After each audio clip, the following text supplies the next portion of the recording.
Hello everyone. We are starting another topic. Before that, we had already completed the portions mentioned in the syllabus in the previous module. The coming two topics, each also comes under the topic of forced vibration, but it's not there in the syllabus. It's not completely clearly mentioned in the syllabus, but problems were asked in the previous university questions. So for that, we need to understand the theory. It's quite similar to that of the derivations which we had done in forced vibrations. So here we are going to deal with the response of a damped system under rotating unbalance. So for that, rotating unbalance you have learned in case of balancing of rotating systems, but this is a bit different. So as you can see in the first figure, it's a vibrating system and there is a huge block of mass capital M which is placed inside that. There are two springs and a dashboard attached to the base. Okay, the mass M is attached to the ground using the two springs and a dashboard. Now you can see that there is a mass M which is shown inside that large block capital M. So this mass is actually a rotating mass. Okay, this can be any kind of a machine. It can, something which is grounded, or some kind of machine with some kind of rotating parts which has got eccentric masses, etc. So we have to understand that in this case there is a block, there is a body of mass M, capital M, which is attached to the ground with the help of stiffness components, that is spring and damper, which is dashboard. And M is a mass of a rotating body which is present inside this particular block. Okay, this is actually practical cases. Different practical cases are there for machinery which is having rotating parts which are grounded to the floor. That case, or there are many other applications of this system. So we are going to deal with a case where there is an eccentricity, or there is a rotating mass M, small m, which is acting inside or rotating inside this huge block M. So as you know, if E is the eccentricity, then the centrifugal, it is a rotating mass, it will be experiencing centrifugal force. This centrifugal force at any direction will be equal to ME into omega square, as shown in the first figure. ME into omega square. If it is rotating in a particular direction, then the centrifugal force will be directed outward, which is equal to ME into omega square, where small m is the mass of the rotating body, E is the eccentricity if present, omega will be the angular velocity of rotation. Okay, now so ME omega square is a unbalanced force acting in this particular case. There is a this is actually a forcing function. Now we can if we are saying that the motion is restricted in one direction, or we are taking the direction along the positive y-axis, if so, then the sine component ME omega square sine theta will give you the force in the vertical direction, as shown in the first figure. ME omega square into sine theta, that is a sine component where theta is the angle as shown, and ME omega square sine theta is a sine component of this particular centrifugal force. So in the second figure, you have it's shown an equivalent system is shown where the two springs are represented using a single spring of equivalent stiffness and a dashboard of damping. See, the whole mass M is there and the forcing function. So inside the mass M, capital M, there is a rotating body of small m, and corresponding force is equal to ME omega square sine theta. We are considering the force along the vertical direction. We are assuming that the forcing function is allowed, or the motion is allowed only in the vertical direction. If so, the motion or the force, the centrifugal force corresponding to this particular centrifugal, the component corresponding to the centrifugal force is equal to ME omega square sine theta, which is acting in the upward direction. As you can see, the displacement x is in the upward direction. Now this has become a problem of forced damped vibration. As you can see, there is a forcing function which is acting upward, there is a stiffness, and there is a damper. So this is a forced vibration which is coming under damped systems. Now, so as you know, for a forcing function or a forced vibration, the equation of motion is given by mx double dot plus cx dot plus kx is equal to, in the right hand side, in the previous session you have seen that in the right hand side it will be the forcing function f0 sin omega t or f0 cos omega t, where that is a harmonic excitation.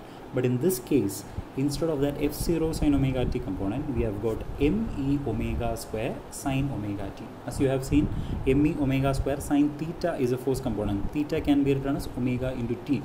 So me omega square sine omega t is the forcing function, and the equation of motion is given by mx double dot plus cx dot plus kx is equal to me omega square sine omega t. Now, as you have seen in the previous session, the steps are the same. The only difference, as you can see, the equation is also the same. The only difference is that the right hand side is different.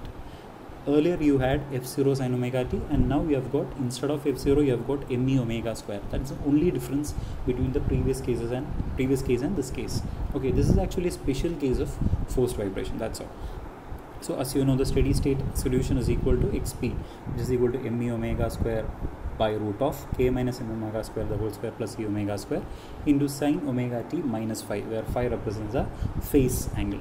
Now, so the steady state amplitude will be me omega square by root of k minus m omega square the whole square plus e omega square.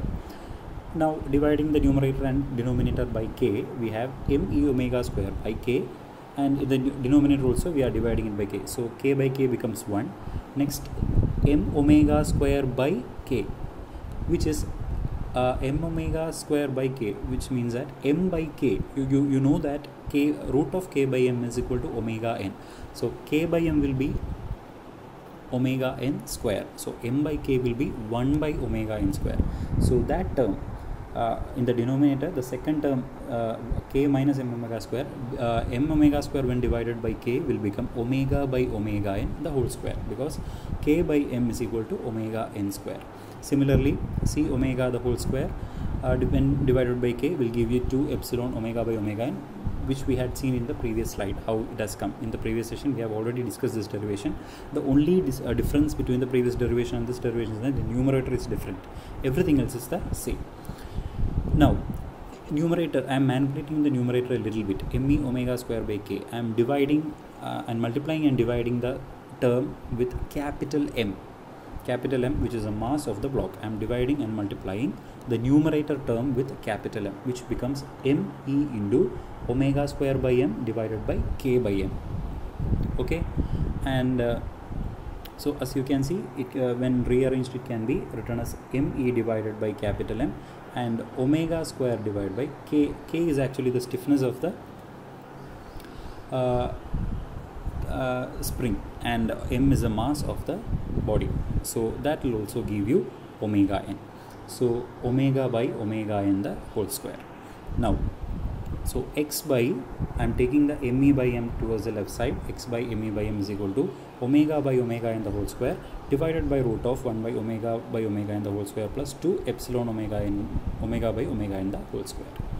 Now, omega by omega n is a frequency ratio which can be represented using r, and you will get the equation as this one. So what you have to learn in this one is the procedure is exactly the same. You have to be aware about the condition of forces acting on the system and the amplitude ratio x divided by me by m.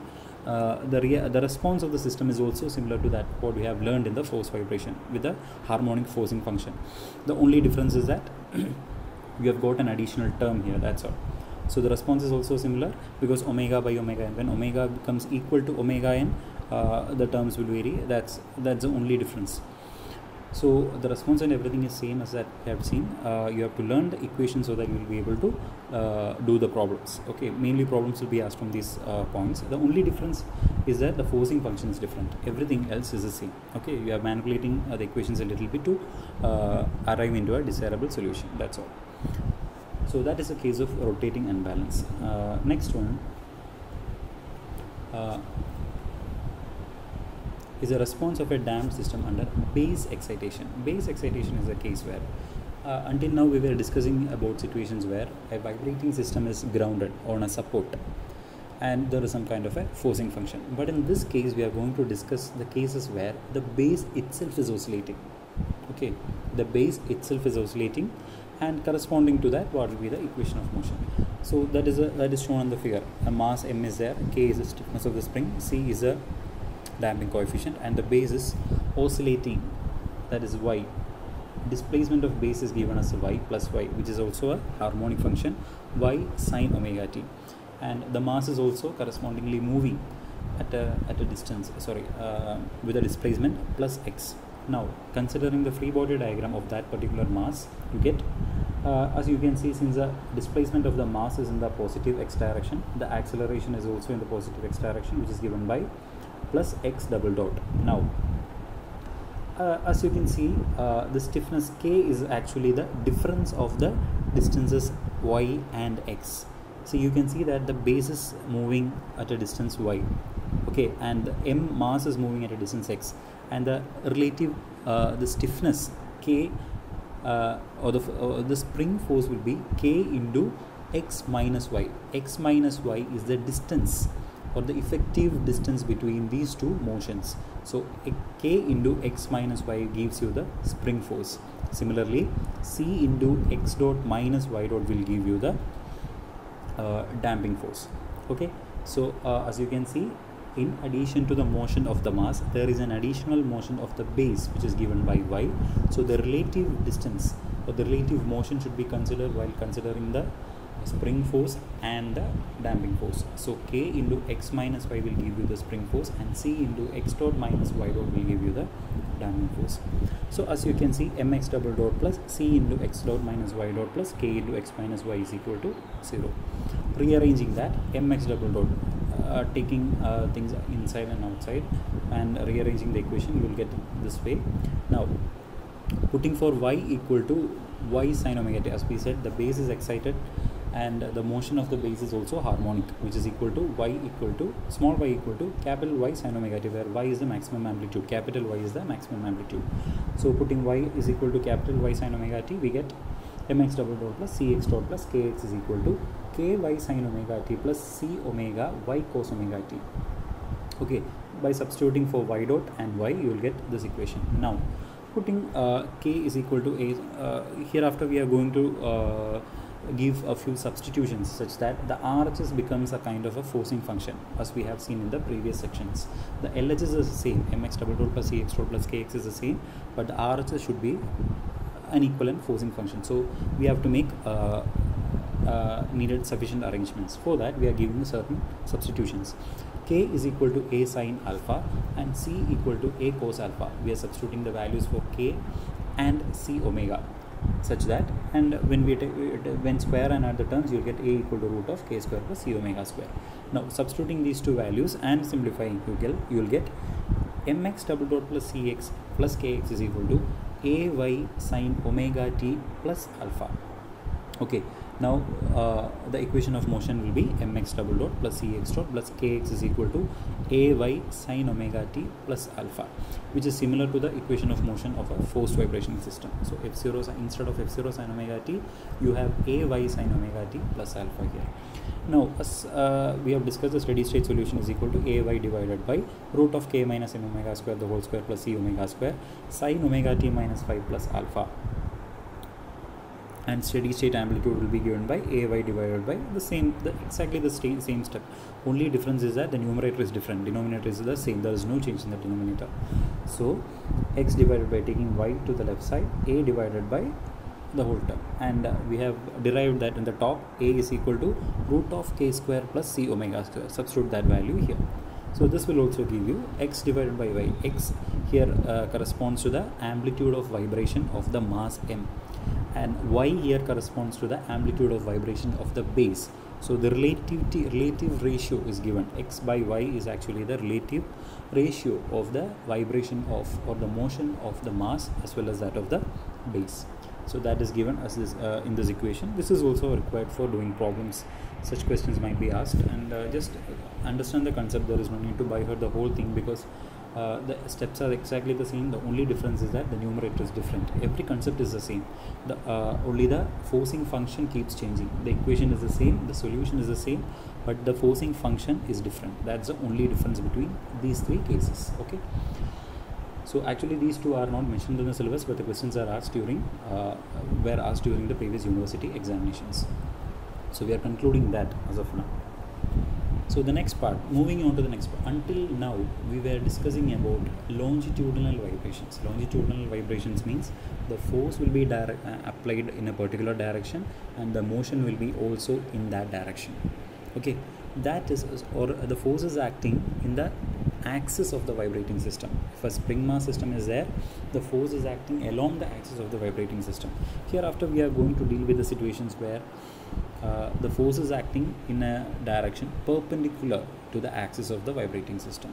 That kind of vibration is called transverse vibration. So we are moving on to transverse vibrations. As I have already said, the figure shows actually a stiffness component or a rod with a disc at its base, and as you can see, B is the equilibrium position, and during vibration this body oscillates from A to C. There is a particular stiffness for this rod and the mass is fixed at the end. So this also actually is a vibrating system. As we have said, a vibrating system needs a part where kinetic energy can be stored, and it needs a part where potential energy can be stored. Here the mass at the end of the rod is storing kinetic energy, or can be considered as a mass, and the body of the rod or the shaft, this can be considered as the stiffness component, which gives a stiffness or gives a restoring force, and which stores the potential energy. So this is actually a vibrating system. So as we have discussed, transverse vibration is a vibration where the force is applied in a direction perpendicular to the axis of the vibrating system. Okay, so that is all about transverse vibration. That's the introduction about transverse vibration. Now, as we have learned in case of longitudinal vibration, we need to find out the equation of motion or the natural frequency of a transverse vibrating system. So for the natural frequency of a transverse vibrating system, I am considering a rod with a mass attached at the end. So this is actually a with a shaft, or it's a shaft with a weight attached at the end. It's the mass of the shaft is negligible or can be assumed to be zero. It's a massless shaft, and with the end W at its with a weight W at its end. Now, if I am applying a force in the direction perpendicular to the axis of the mass or perpendicular axis of the shaft, then there will be an oscillation such that the weight W will be moving downward and upward, causing a deflection in the rod element or a deflection in the shaft. So this will also lead to vibration. I am applying a force downward on the mass. So I'm pulling the mass downward, pulling the weight downward, such that on the rod it keeps oscillating in the XY plane. If so, mx double dot will give you the direction of force. As you can see in the free body diagram, mx double dot is actually the externally applied force which is acting downward, and the stiffness of this particular body acts as a restoring force which pulls back the motion of the body, which is acting in the upward direction, kx. This kx, even though the shaft is towards the left side, the restoring force will be acting towards the top, because the stiffness of this particular shaft is pulling this mass upward. Okay. Now, as you know, mx double dot plus kx is equal to 0, because the inertia force is acting in the upward direction, and kx, the restoring force, is also acting in the upward direction. So mx double dot plus kx is equal to 0, x double dot plus k by m is equal to 0, x double dot is equal to omega n square x is equal to 0. So this is also a simple harmonic motion, and omega n equal to root of k by m. Now, the difference between the previous cases and this case is that the stiffness here can be defined. Earlier, the stiffness used to be represented by the spring element. Here, we are going to define stiffness in another way, because the beam or the shaft is having some kind of a stiffness. So this can be found out by the equation F divided by delta. As you know, F is equal to K into delta. F is the force and K is the stiffness component, and delta is actually the deflection. Okay, so F is equal to K into delta, and K, the stiffness, is equal to F divided by delta. That is the force required for unit deflection of the shaft. So in this case, stiffness K can be defined as the force required for unit deflection of the shaft. Okay, this delta is the deflection of that particular shaft, and here F is actually the mass. mg is the weight of that weight of the component. As we have said, we are applying a force we are applying a force, in this case that force can be considered as the weight of the object or the weight of the body which is placed at the end of the shaft. So F is equal to mg divided by delta, and m and m gets cancelled, and root of g by delta. So in case of transverse vibrations, omega n will be equal to root of g divided by delta. Okay, so k can be written as F divided by delta. F is actually mass into acceleration due to gravity, because the external force which is acting in this case is a self weight of that particular mass. So mg divided by delta divided by m, which is equal to root of g by delta. So Fn can be written as you know, omega n is actually in radians per second. If you need to convert it to hertz, you can use 1 by 2 pi into omega n. So 1 by 2 pi into root of g by delta will give you the natural frequency Fn. So omega, if in case of some in questions it will be, you will be asked to find out the natural frequency. You can find it out as omega n or Fn. If something is specified in the question, you have to stick on to that. If you have been asked to find out in hertz, then you'll have to find out Fn. If they have asked in radians per second, it's enough to find out omega n. Okay, so omega n is in radians per second and Fn is in hertz. Now, as you know, we have the value for g 9.81, and 1 by 2 pi is also a constant. So considering that, simplifying that, you will get the numerator as 0.4985 divided by root delta. Okay, that is root g divided by 2 pi will give you 0.4985 divided by root delta, and you know that time period is equal to 1 by Fn, which is equal to which is a reciprocal of frequency.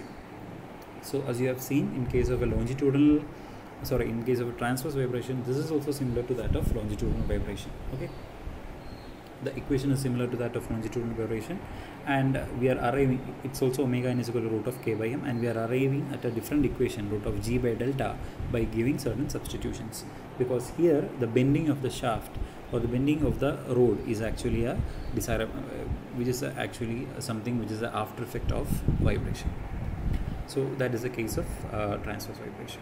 Now, this is the case where there is a mass attached at the end of the shaft. Now we are going to see situations where there is a shaft which is carrying a number of loads. Okay, so how will you find out the natural frequency of such systems? So as you can see that here it's a simply supported beam which is having 3 point loads W1, W2 and W3, and a UDL W, small w, per unit length. Okay, so 3 forces and 1 UDL are there.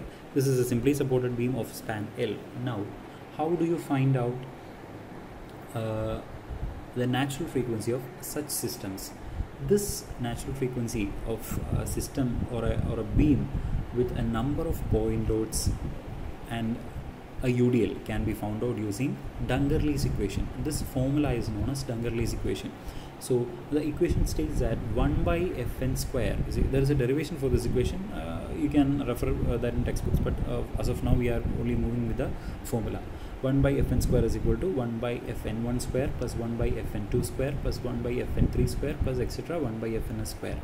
Fn1, Fn2, Fn3 etc. are the natural frequencies due to these individual loads. That is, Fn1 is a natural frequency due to the load W1, Fn2 is a natural frequency due to load W2, Fn3 is a natural frequency due to load W3, and Fns is a natural frequency due to the self weight or the UDL acting on the shaft. Okay, simplifying, as you have seen, Fn is equal to 0.498 divided by root delta. That's what we have derived in the previous slide. So substituting that, you will get it in this way, and Fn will be equal to, here in the last case Fns is actually the natural frequency due to the UDL. So since the value of deflection of UDL is different from that of the point load, there will be a small variation in the denominator, that is given by 0.5615. There is actually a derivation for this. We are not going deep into that. While we are doing problems, we'll discuss that now. So the net natural frequency Fn is equal to 0.4985 divided by root of delta 1 plus delta 2 plus delta 3 plus etc. delta s divided by 1.27, where delta 1, delta 2, delta 3 are the deflections due to the loads W1, W2 and W3 correspondingly. Also, delta s is the deflection due to the UDL W per unit length acting on the beam. Okay, Please learn the equation. Fn is equal to 0.4985 divided by root of delta 1 plus delta 2 plus delta 3 plus etc. delta s divided by 127.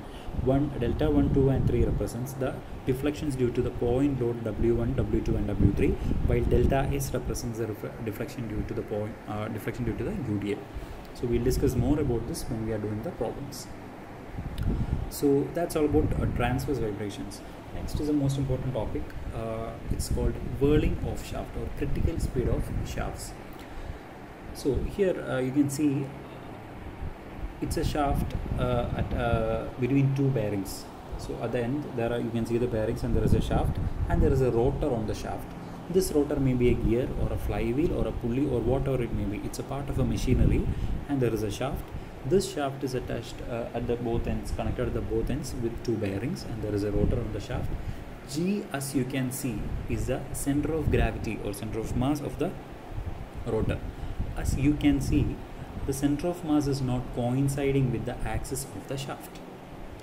Okay, the center of mass of the rotor is not coinciding with the axis of the shaft. So the center of mass of the rotor is at a distance of small e from the center of the shaft. This small e is an eccentricity at which the center of mass is present.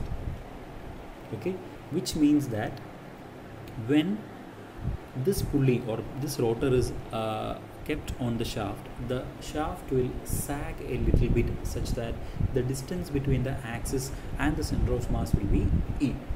Okay, now when the shaft is at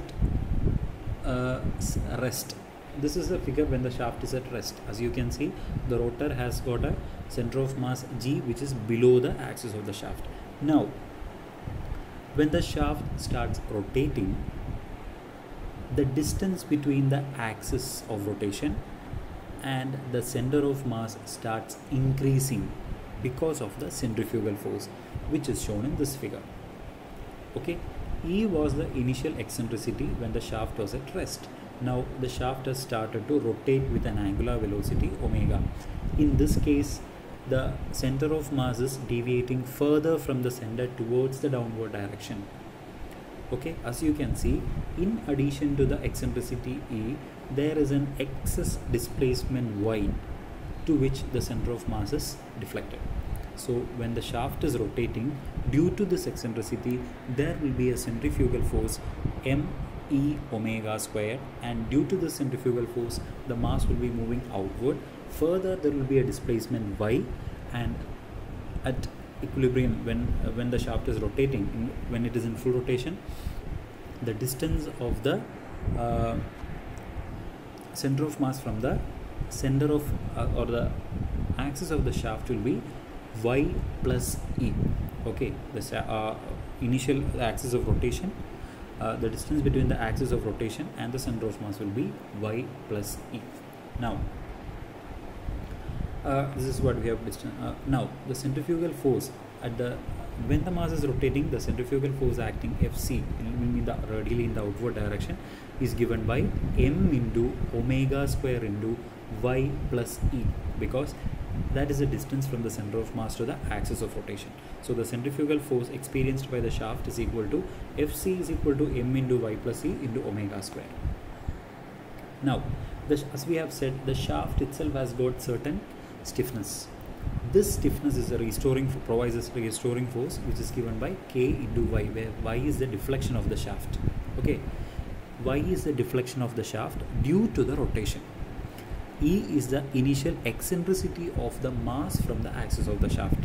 So y is the deflection of the shaft due to rotation, and E is the eccentricity of the mass.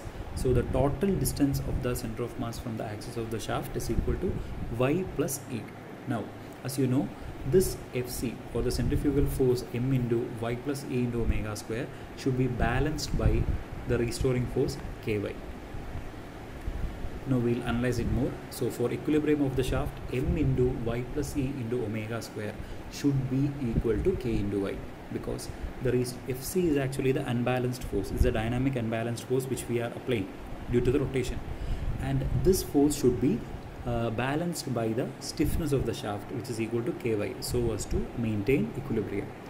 So my omega square plus me omega square is equal to k into y. Now ky minus m omega square is equal to me omega square, taking y outside, k minus m omega square equal to me omega square. Therefore y is equal to me omega square divided by k minus m omega square. Now I am dividing the numerator and denominator by m omega square. You will get e divided by k by m omega square minus 1. Therefore y can be given as e is equal to, as you know, k by m is equal to omega n, and root of k by m equal to omega n, and k by m will be equal to omega n square. Therefore y is equal to e divided by omega n by omega the whole square minus 1. This is the equation for y, that is a deflection of the shaft. Now when, as you can see in equation, when omega n is equal to omega n is a natural frequency of the rotating system, and omega is actually the speed at which the shaft is rotating. Now when omega n, that is a natural frequency, becomes equal to omega, that is a speed at which it is rotating, the value of y becomes infinite, because as you can substitute omega n and omega, if omega n by omega equal to 1, then the denominator becomes 0, which means that y is a deflection. The amplitude of deflection becomes infinite, because omega n equal to omega gives the denominator, the first part of the denominator will be 1 and the whole denominator will become 0. Then the amplitude y will be extremely high or infinitely high. This speed is called the critical speed of shaft. Okay, if the speed at which the shaft is rotating becomes equal to the natural frequency of the system, then the speed is called critical speed of shaft. Okay, so it can be defined as the speed at which the shaft runs so that the additional deflection of the shaft from the axis of rotation becomes infinite. Y is actually the deflection of the shaft from the shaft axis, and E is the eccentricity. Now when omega n becomes equal to omega, the deflection of the shaft y will be infinitely high. So this speed at which this happens is called the critical speed or whirling speed of shaft. Okay, it's a very important term. It's very important in practical cases also. We have to, because most of the mechanical systems are rotating systems, and we need to make sure that the speed at which the shaft is rotating is not near or is not equal to the natural frequency of the system. If it becomes equal to the natural frequency of the system, there will be huge vibrations with very high amplitudes, and it will damage the whole system. It will go to it will lead to catastrophic failure also. Okay, so this is very important to find out the critical speed of the shaft. At what speed does the amplitude become the maximum? That is when the speed of rotation of the shaft becomes equal to the natural frequency, the amplitude of vibration will be extremely high, leading to damages. So that speed is called whirling speed of shaft. So it is actually equal to the natural frequency. Critical speed of shaft is represented by Wc, that is equal to Wn, which is equal to root of k by m, which is in turn equal to root of g by delta, because this is also transverse vibration. So here also we can find out omega, value of omega c or natural frequency, by finding out the g by delta, and comparing with the value of the speed, we can find whether there will be resonance. When the forcing frequency becomes equal to the natural frequency, that scenario is called resonance, which is not desirable for any mechanical systems. So that is about critical speed of shaft. It's very important that you find out the critical speed. So there are problems from these areas also. These are actually problem oriented areas. The theory should be clear to you, so that it will be easier for you if you do the problems. So that's about critical speed of shaft, and we'll move on to a new topic.